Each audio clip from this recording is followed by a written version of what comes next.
Nanalal Bhavanbhai charitable ટ્રસ્ટના ઉપક્રમે સમાજમાં વિશિષ્ટ સેવા બદલ નારી શક્તિ વંદનાનો કાર્યક્રમ પરમ પૂજ્ય મોરારી બાપુના અધ્યક્ષસ્થાને યોજાયો હતો, જેમાં શ્રી પ્રજ્ઞાબેન ગાંધી, ડૉક્ટર પન્નાબેન કામદાર, નેહલબેન ગઢવી અને અનિલાબેન પંડ્યાને પૂજ્ય બાપુ અને વનાણી પરિવારના સભ્યોના હસ્તે સન્માનિત કરાયા હતા.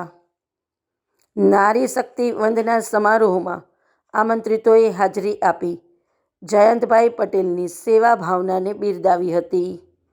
આ તકે પ્રાસંગિક વક્તવ્યમાં સેવાભાવીઓની સરાહના કરાઈ હતી.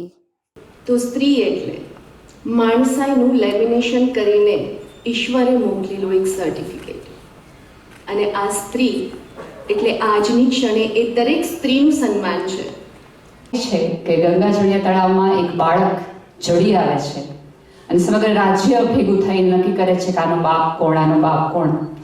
ત્યારે ભાવનગરની એ સમયની મહારાણી સાહેબના ઓલામાંથી એક સ્ત્રીનો અવાજ આવે છે કે રાજ પરિવારે બાપ ગોતવાના ન હોય, બાપ બની જવાનો હોય.